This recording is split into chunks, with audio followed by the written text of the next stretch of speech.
23 aprilie nu este deloc o zi normală, o zi în care adevărul îți poate schimba viața în câteva ore. Dacă simți tensiune astăzi, iarăși nu este întâmplător.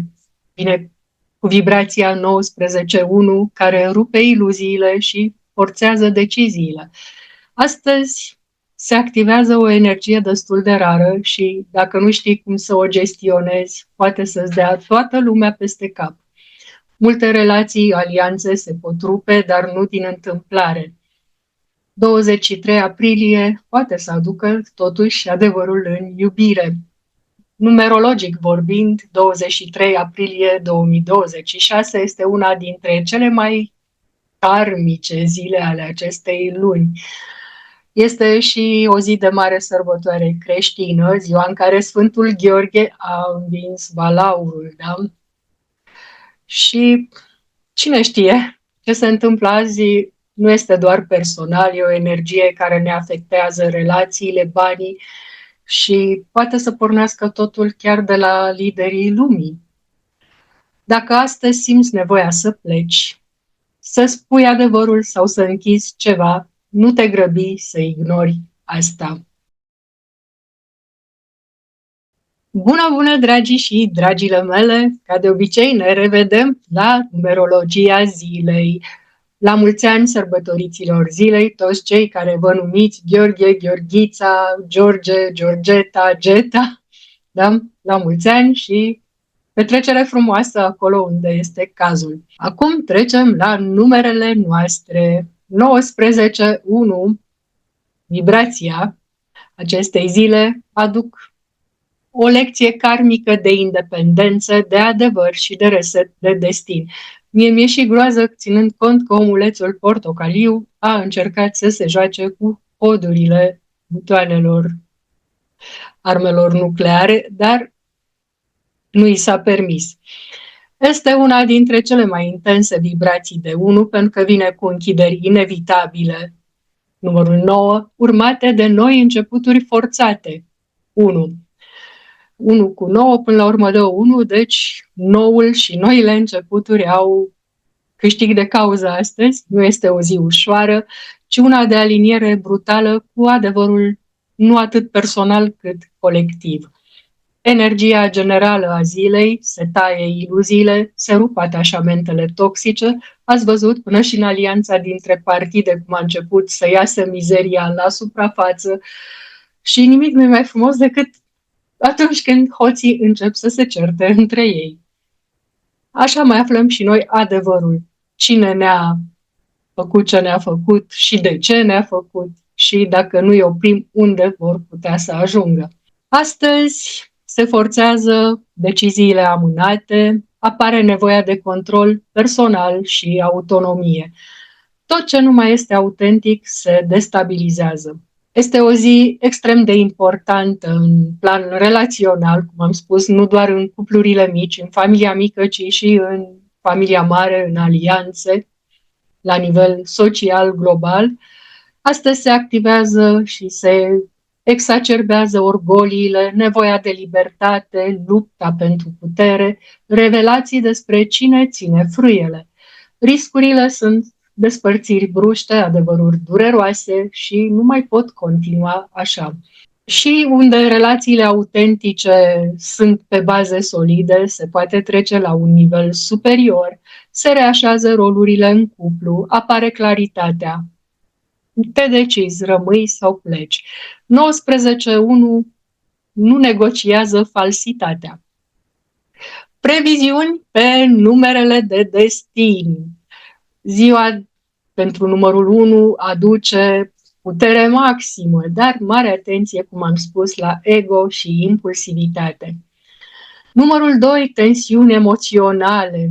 Lecție, încearcă să nu te pierzi pe tine pentru altul. Numărul 3, creativitate și descărcări emoționale. Evită să dramatizezi. Numărul 4, schimbări forțate. Trebuie neapărat să ieși din rigiditate. Pentru numărul 5, o zi instabilă, dar plină de oportunități. Ai grijă la deciziile impulsive.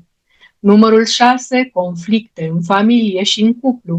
trebuie să înveți să pui limite clare. Numărul 7, revelații puternice astăzi, o zi de introspecție profundă.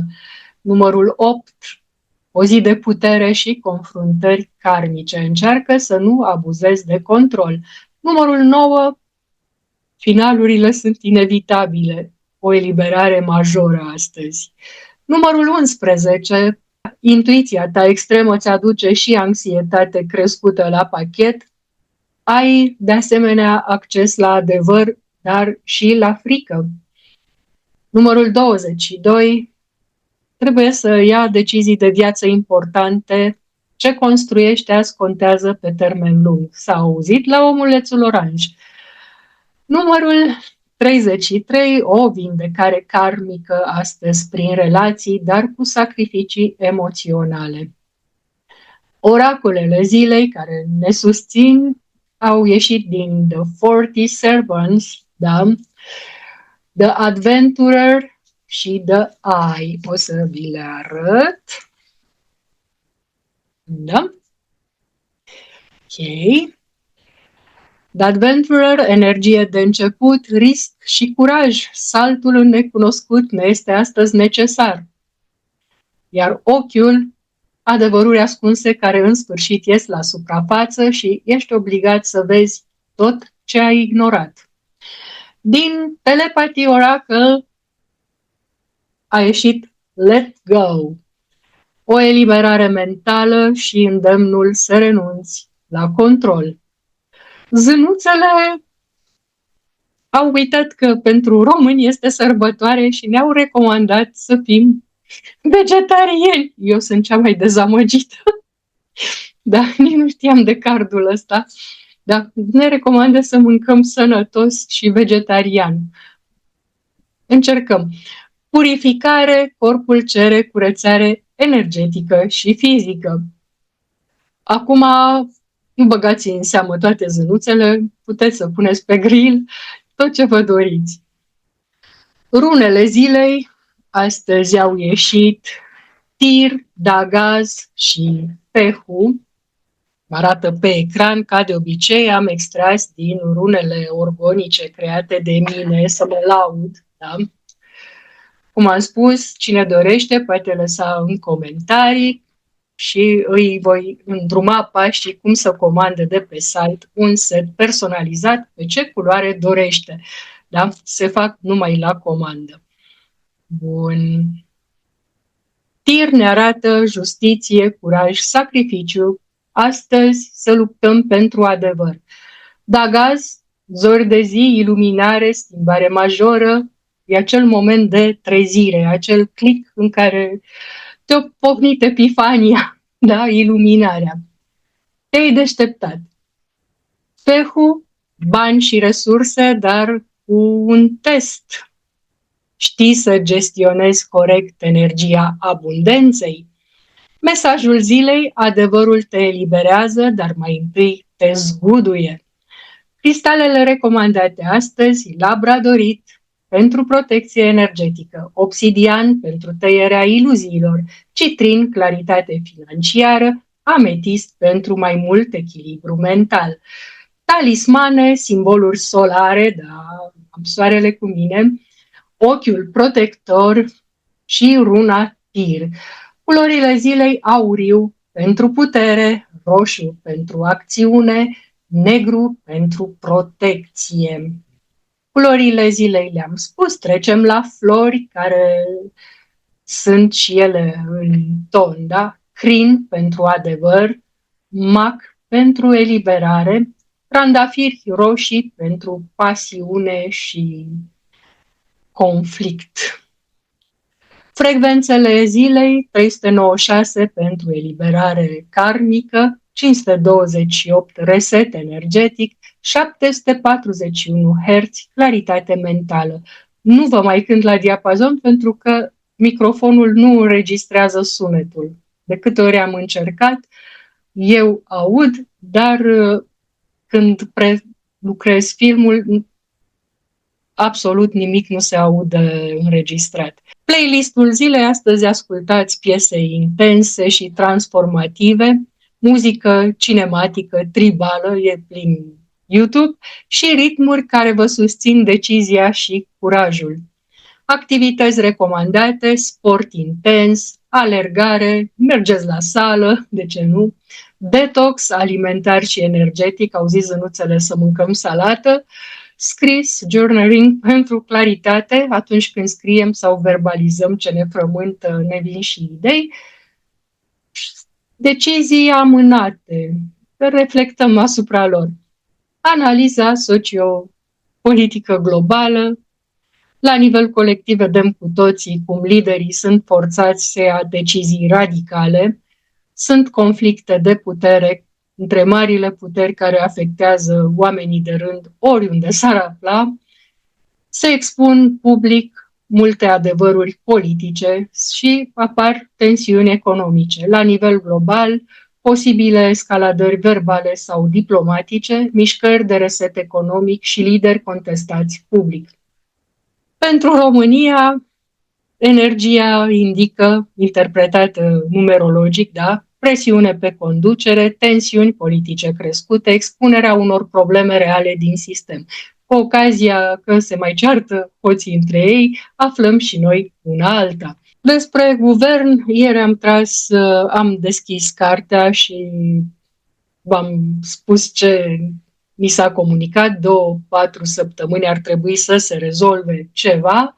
Am întrebat în mod explicit despre Bolojan în Timing Oracle. A fost puțin neclar în sensul că a ieșit aprilie, dar da, mai sunt aproximativ 2 săptămâni din aprilie. Probabil luna asta se rezolvă în sensul că rămâne sau pleacă, măcar știm ceva. Șansele de plecare nu sunt neapărat imediate, deși vibrația 19.1 nu susține stagnarea și aduce presiune pe schimbare. Cresc tensiunile, apare instabilitate și se pregătește terenul pentru schimbări. Cum am spus și ieri, mai degrabă fisuri, presiune publică și decizii forțate. Ținând cont că cei de la conducere sunt puși numiți din alte părți până nu își primesc biletul de voie via Ursa Mare și Macro pește prăjit, nu schimbăm noi nimic. Vedem. Acum trecem la analiza cuplurilor. Cuplurile instabile, cum am spus, conflictele explodează, se ceartă, se spun lucruri mai puțin plăcute, apar despărțiri karmice. Cuplurile stabile, reset de dinamică, claritate pe roluri. Știți cum e într-o familie. Cine duce gunoiul este cineva, da? Bun. Se iau decizii importante. Mutare, schimbare, oficializare. Relațiile karmice au întâlniri intense, atracții puternice, dar cu scop de lecție, nu neapărat de durată. Sfatul zilei: nu forța ceea ce trebuie să plece, nu controla ceea ce trebuie să se transforme. Alege adevărul chiar dacă doare. Sper să aveți o zi foarte frumoasă, să sărbătoriți acolo unde este cazul de sărbătoare și să nu vă agitați cu ce vedeți la știri pe un canal sau altul sau să vă certați pe motive politice între voi. La revedere!